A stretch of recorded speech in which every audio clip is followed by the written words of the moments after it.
Hello, my name is Trace. I'm from the state of Kansas, within the United States.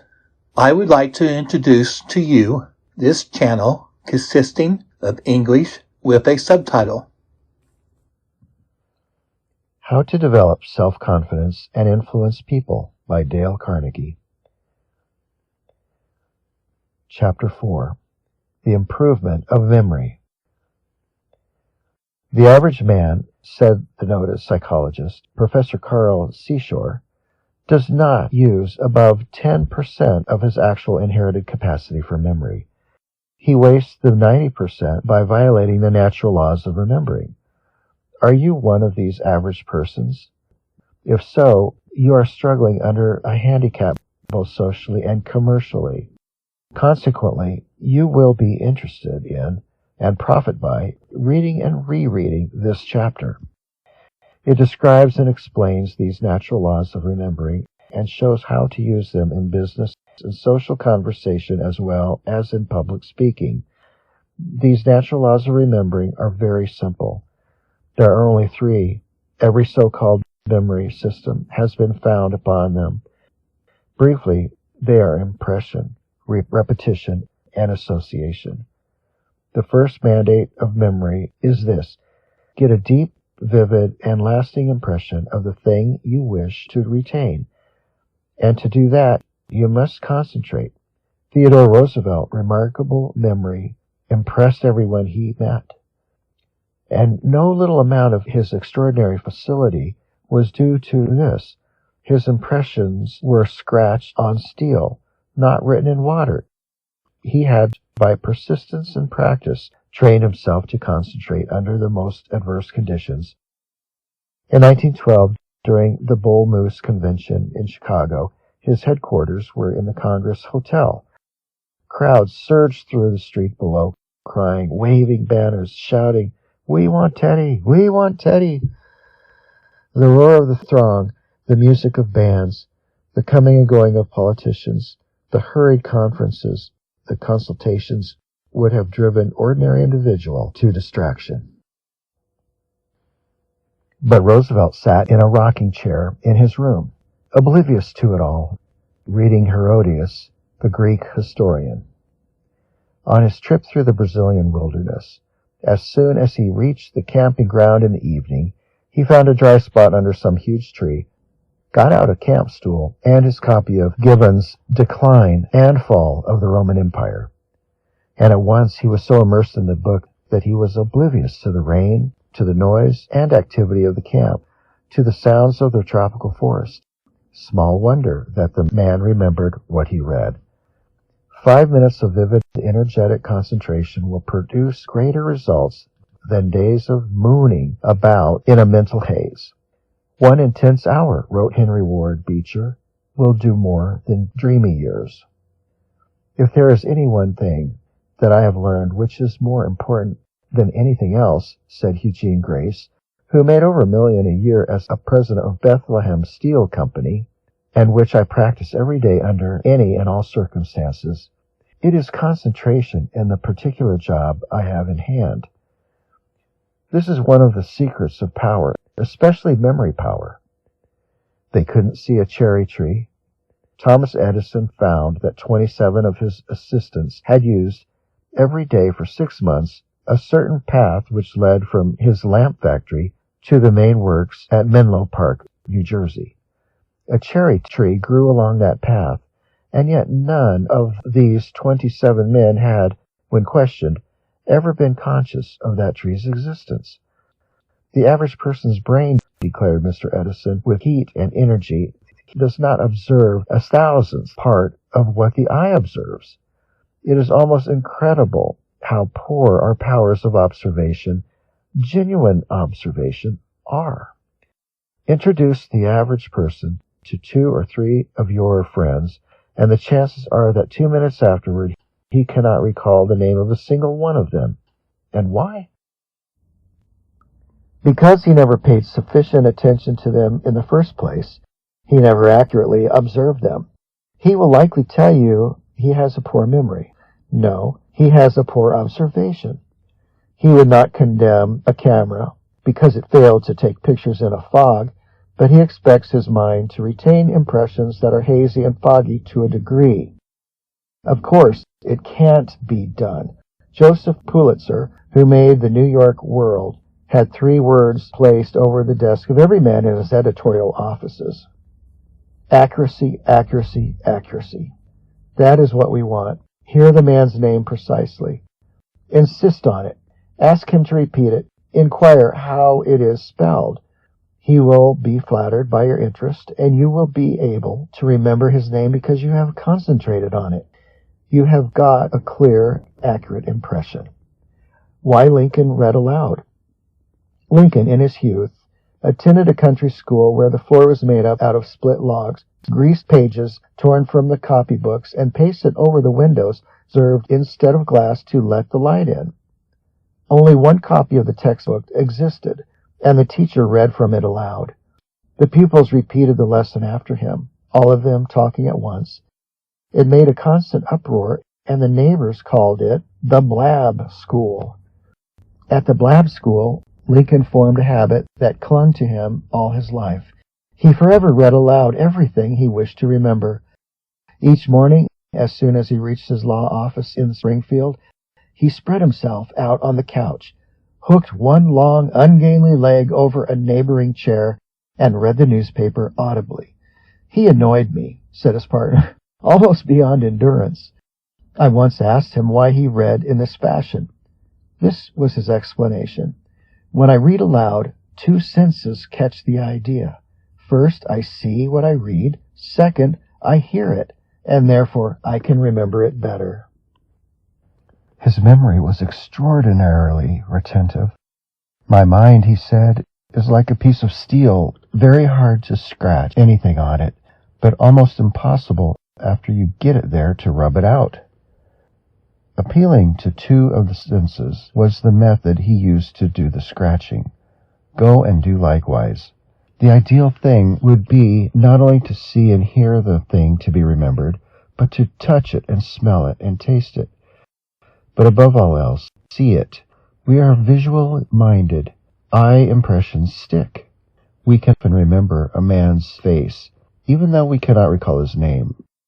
The nerves that from the eye to the brain are 25 times as large as those leading from the ear to the brain. The Chinese have a proverb that says, 1 time seeing is worth 1,000 times hearing. Write down the name, the telephone number, the speech outline you want to remember. Look at it. Close your eyes. Visualize it in flaming letters of fire. How Mark Twain learned to speak without notes. The discovery of how to use his visual memory enabled Mark Twain to discard the notes that had hampered his speeches for years. Here is his story as he told it in Harper's Magazine. Dates are hard to remember because they consist of figures. Figures are monotonously in appearance, and they don't take hold. They form no pictures, and so they give the eye no chance to take hold.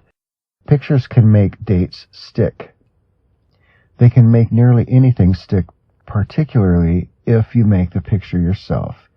Indeed, that is the great point. Make the picture yourself. I know about this from experience. 30 years ago, I was delivering a memorized lecture every night, and every night I had to help myself with a page of notes to keep from getting myself mixed. The notes consisted of beginnings of sentences and were 11 in number, and they ran something like this. In that region, the weather. At that time, it was a custom. But in California, one never heard. 11 of them. They initialed the brief of the lecture and protected me against skipping. But they all looked about alike on the page. They formed no picture. I had them by heart, but I could never, with certainty, remember the order of their succession. Therefore, I always had to keep those notes by me and look at them every little while. Once I mislaid them, you will not be able to imagine the tenors of that evening. I now saw that I must invent some other protection. So I got 10 of the initial letters by heart in their proper order. I, A, B, and so on. And I went on the platform the next night with these marked in ink on my 10 fingernails, but it didn't answer. I kept track of the fingers for a while, then I lost it, and after that I was never quite sure which finger I had used last. I couldn't lick off a letter after using it. For a while, that would have made success certain. It would also have provoked too much curiosity. There was curiosity enough without that. To the audience, I seemed more interested in my fingernails than I was in my subject. One or two persons asked afterward, what was the matter with my hands? It was then that the idea of pictures occurred to me. Then my troubles passed away. In 2 minutes, I made 6 pictures with my pen, and they did the work of the 11 catch sentences, and did it perfectly. I threw the pictures away as soon as they were made, for I was sure I could shut my eyes and see them in any time. That was a quarter of a century ago. The lecture vanished out of my head more than 20 years ago, but I could rewrite it from the pictures, for they remained. I had occasion to deliver a talk on memory. I wanted to use very largely the material in this chapter. I memorized the points by pictures. I visualized Roosevelt reading history while the crowds were yelling and bands playing outside his window. I saw Thomas Edison looking at a cherry tree. I pictured Lincoln reading a newspaper aloud. How did I remember the order of the pictures? By 1, 2, 3, 4? No, that would have been too difficult. I turned these numbers into pictures and combined the pictures of the numbers with the pictures of the points. To illustrate, number 1 sounds like run. Yes. So I made a racehorse stand for 1. I pictured Roosevelt in his room reading astride a racehorse. For 2, I chose a word that sounds like 2, zoo. I had the cherry tree that Thomas Edison was looking at standing in the bear cage at the zoo. For 3, I pictured an object that sounds like 3, tree. I had Lincoln sprawled out in the top of a tree, reading aloud to his partner. For 4, I imagined a picture that sounds like 4, door. Mark Twain stood in an open door, leaning against the jamb, licking the ink off his fingers as he talked to the audience. I realize full well that many men who read this will think that such a method verges on the ridiculous. It does. That is one reason why it works. It is comparatively easy to remember the bizarre and ridiculous. Had I tried to remember the order of my points by numbers only, I might have easily forgotten. But by the system I have just described, it was almost impossible to forget. When I wished to recall my third point, I had but to ask myself, what was in the top of the tree? Instantly, I saw Lincoln. I have, very largely for my own convenience, turned the numbers from 1 to 20 into pictures, choosing pictures that sound like the numbers. I have set them down here. If you will spend half an hour memorizing these pictures, numerals, you will then be able, after having a list of 20 objects called to you but once, to repeat them on their exact order and to skip about at random, announcing which object was called to you 8th, which 14th, which 3rd, and so on. Here are the picture numbers. Try the test. You will find it decidedly amusing. Visualize 1, run, visualize a racehorse. 2, zoo, see the bear cage in the zoo. 3, tree, picture the third object called to you as lying in the top of a tree. 4, door, or wild boar. Take any object or animal that sounds like 4. 5, beehive. 6, sick, see a Red Cross nurse. 7, heaven, a street paved with gold and angels, playing on harps. 8, gate. 9, wine, the bottle has fallen over on the table and the wine is streaming out and pouring down something below. Put action into the pictures. It helps to make them stick. 10, den of wild animals in a rocky cave in the deep woods. 11, a football 11, that's American football, rushing madly across the field. I picture them carrying aloft the object that I wish to recall as number 11. 12. Shelve. See someone shoving something back of a shelf.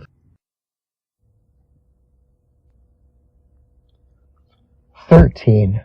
Hurting. See the blood spurting out of a wound and reddening the 13th object. 14. Courting.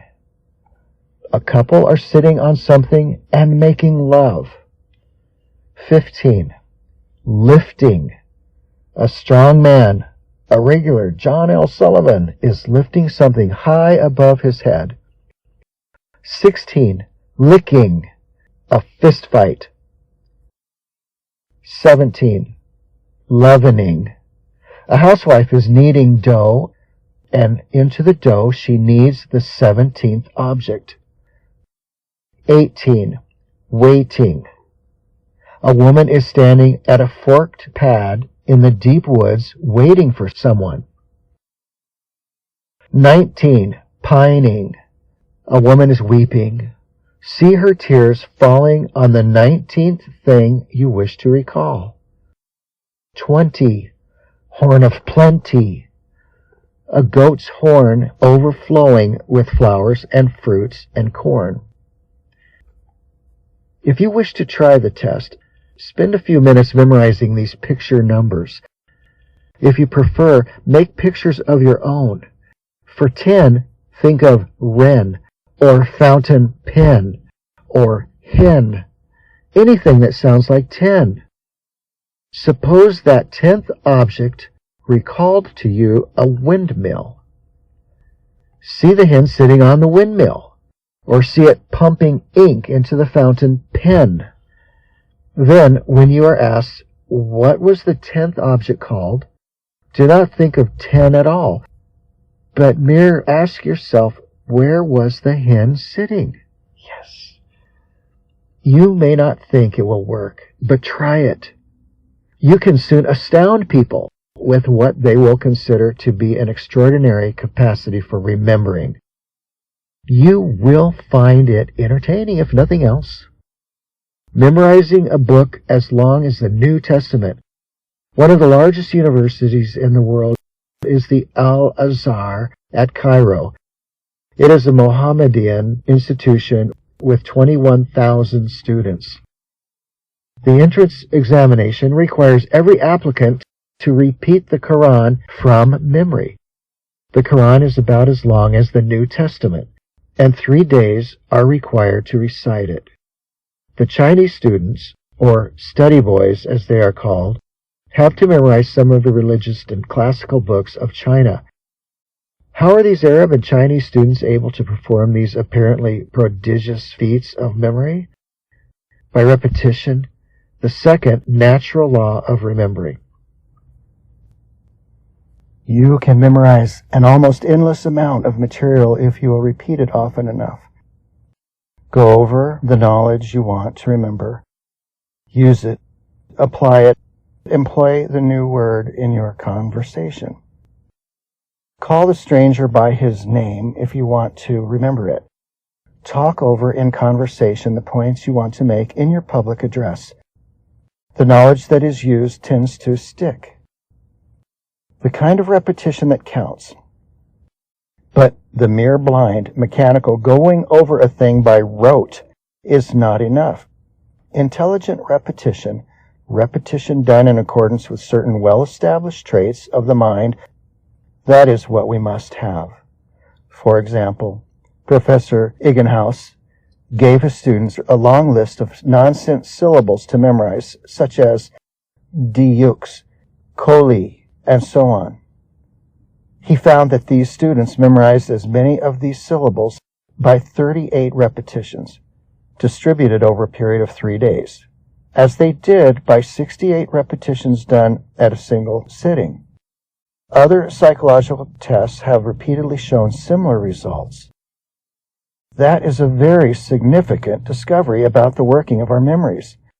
It means that we know now that the man who sits down and repeats a thing over and over until he finally fastens it in his memory is using twice as much time and energy as is necessary to achieve the same results when repeating the process is done at judicious intervals. This peculiarity of the mind, if we can call it such, can be explained by two factors. First, during the intervals between repetitions, our subconscious minds are busy making the associations more secure. As President James sagely remarks, we learn to swim during the winter and to skate during the summer. Second, the mind coming to the task at intervals is not fatigued by the strain of an unbroken application. Sir Richard Burton, the translator of the Arabian Night, spoke 27 languages like a native. Yet he confessed that he never studied or practiced any language for more than 15 minutes at a time. For after that, the brain lost its freshness. Surely now, in the face of these facts, no man who prides himself on his common sense will delay the preparation of a talk until the night before it is to be given. If he does, his memory will of necessity be working at only one-half its possible efficiency. Here is a very helpful discovery about the way in which we forget. Psychological experiments have repeatedly shown that of the new material we have learned, we forget more during the first 8 hours than during the next 30 days. An amazing ratio. So immediately before you go into a business conference or a PTA meeting or a club group, immediately before you make a speech, look over your data, think over your facts, refresh your memory. Lincoln knew the value of such a practice and employed it. The scholarly Edward Everett preceded him on the program of speech-making at Gettysburg. When he saw that Everett was approaching the close of his long formal oration, Lincoln grew visibly nervous, as he always did when another man was speaking and he was to follow. Hastily adjusting his spectacles, he took his manuscript from his pocket and read it silently to himself to refresh his memory. Professor William James explains the secret of a good memory. So much for the first two laws of remembering. The third one, association, however, indispensable element in recalling. In fact, it is the explanation of memory itself. Our mind is, as Professor James sagely observed, essentially an associating machine. Suppose I am silent for a moment, and then say in commanding accents, "Remember, recollect." Does your faculty of memory obey the order and reproduce any definite image from your past? Certainly not. It stands staring into vacancy and asking, "What kind of thing do you wish me to remember?" It needs, in short, a cue. But if I say, "Remember the date of your birth," or "Remember what you had for breakfast," or "Remember the succession of notes in the musical scale," then all your faculty of memory immediately produces the required result. The cue determines its vast set of potentialities toward a particular point. And if you now look to see how this happens, you immediately perceive that the cue is something contagiously associated with the thing recalled. The words "date of my birth" have an ingrained association with a particular number, month, and year.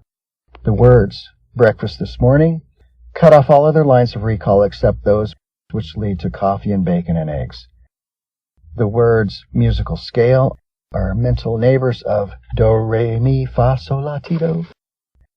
Whatever appears in the mind must be introduced, and when introduced, it is as the associate of something already there.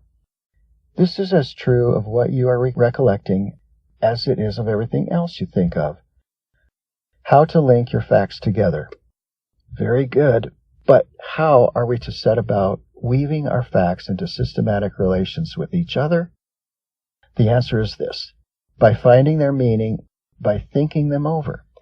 For example, If you will ask and answer these questions about any new fact, that process will help to weave it into a systematic relation with other facts.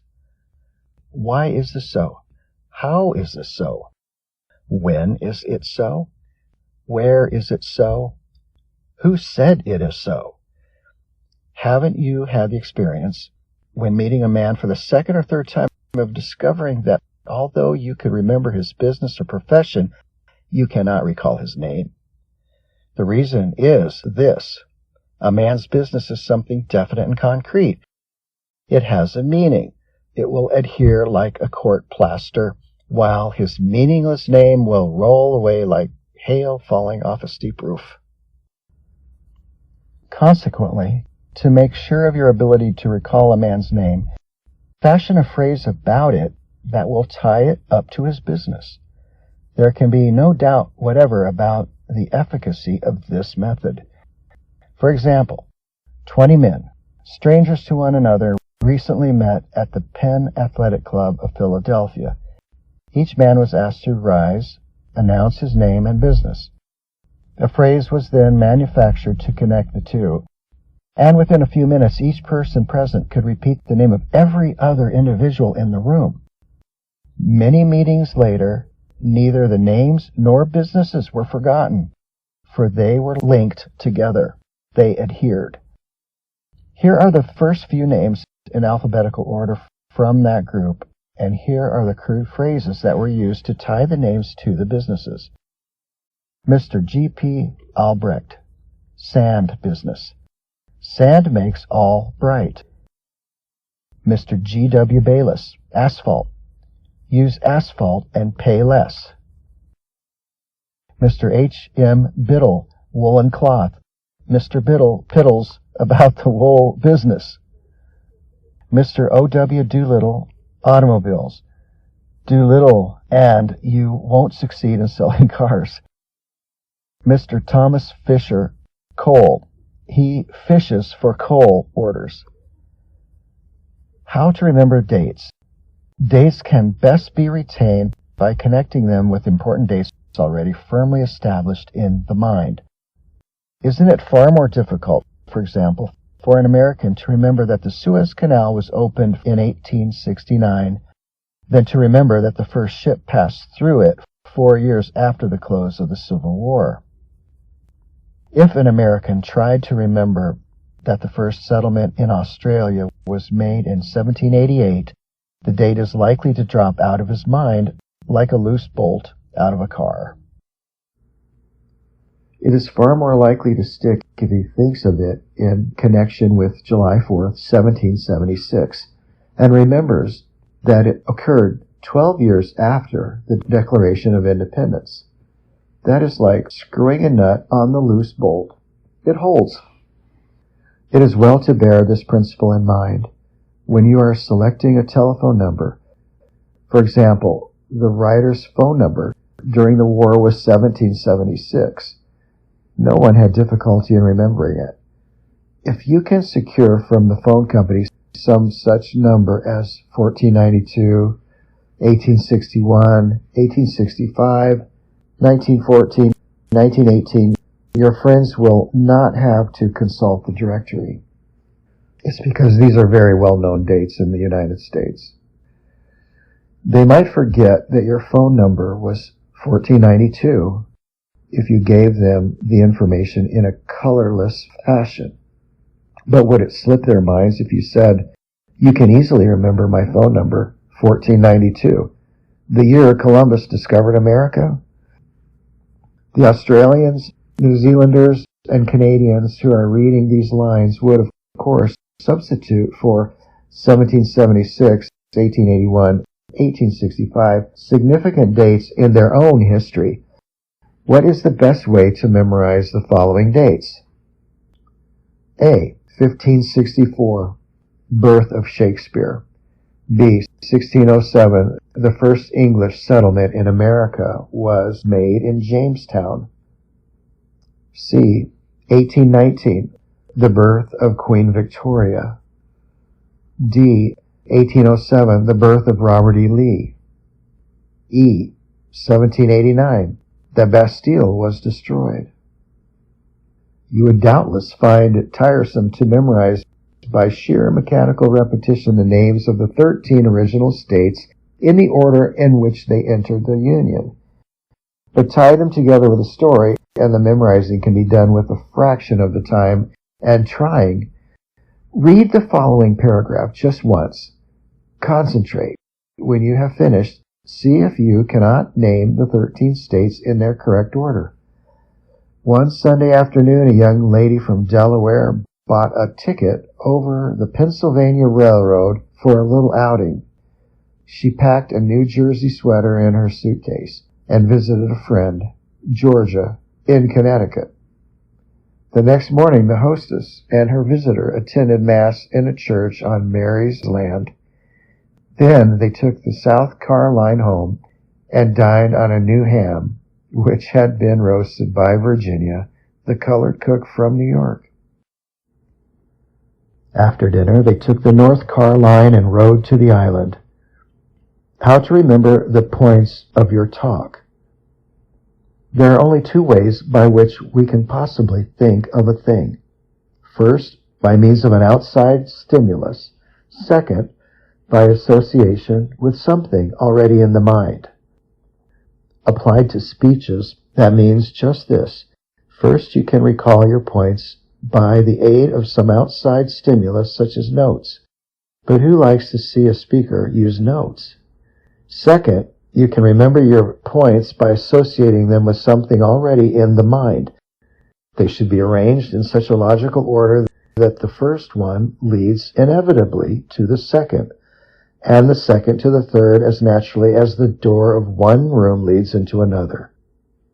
That sounds simple, but it may not prove so for the beginner.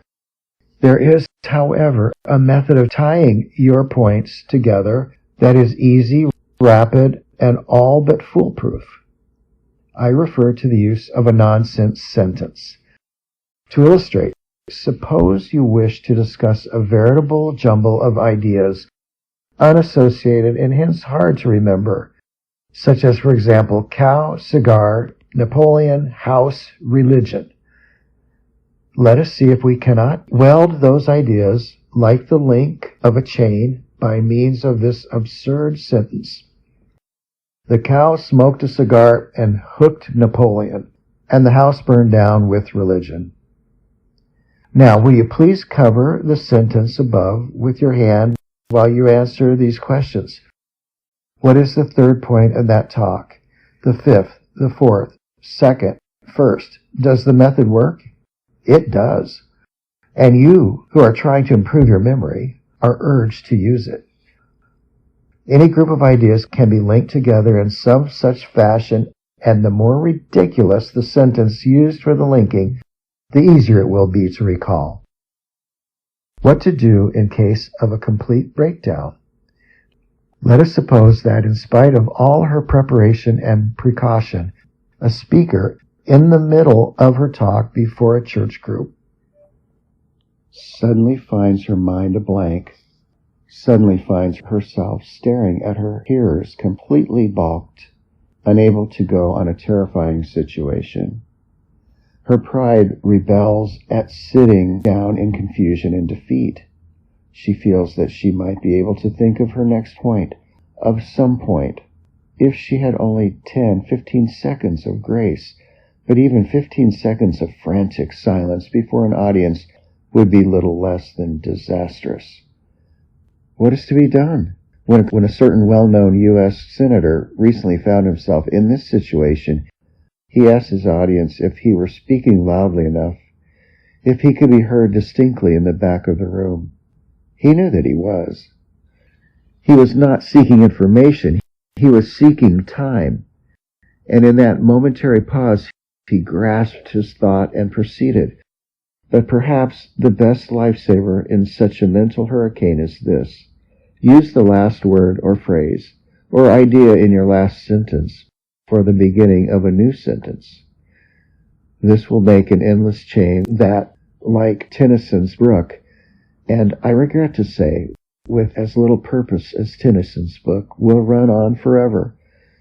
Let us see how it works in practice. Let us imagine that a speaker talking on business success finds himself in a blind mental alley after having said, "The average employee does not get ahead because he takes so little real interest in his work, displays so little initiative." Initiative. Start a sentence with initiative. You will probably have no idea what you're going to say or how you're going to end the sentence, but nevertheless begin. Even a poor showing is more to be desired than utter defeat. Initiative means originality, doing a thing on your own, without eternally waiting to be told. That is not a scintillating observation.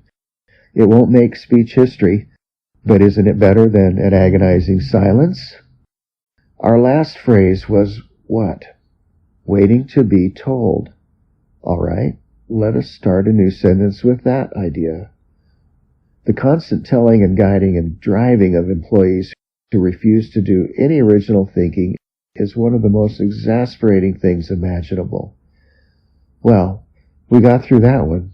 Let's plunge again. This time we must say something about imagination. Imagination. That is what is needed. Vision. Where there is no vision, Solomon said, the people perish. And so on. While the speaker is saying these platitudes off the top of his mind, he should, at the same time, be thinking hard of the next point in his planned speech, of the thing he had originally intended to say. This endless chain method of thinking will, if continued very long, trap the speaker into discussing plum pudding or the price of canary birds. However, it is a splendid first aid to the injured mind, broken down temporarily through forgetfulness, and as such, it has been the means of resuscitating many a gasping and dying speech. Summary. 1. The average man, said the noted psychologist Professor Carl Seashore, does not use above 10% of his actual inherited capacity for memory. He wastes the 90% by violating the natural laws of remembering. 2. These natural laws of remembering are 3: impressions, repetition, association. 3. Get a deep, vivid impression of the thing you wish to remember. To do that, you must A. Concentrate. That was the secret of Theodore Roosevelt's memory. B. Observe closely. Get an accurate impression. A camera won't take pictures in a fog. Neither will your mind retain foggy impressions. C. Get your impressions through as many of the senses as possible. Lincoln read aloud whatever he wished to remember so that he would get both a visual and an auditory impression. D. Above all else, be sure to get eye impressions. They stick. The nerves leading from the eye to the brain are 25 times as large as those leading from the ear to the brain. Mark Twain could not remember the outline of his speech when he used notes, but when he threw away his notes, he used pictures to recall his various headings. All his troubles vanished. The second law of memory is repetition. Thousands of Mohammedan students memorize the Quran, a book about as long as the New Testament, and they do it very largely through the power of repetition.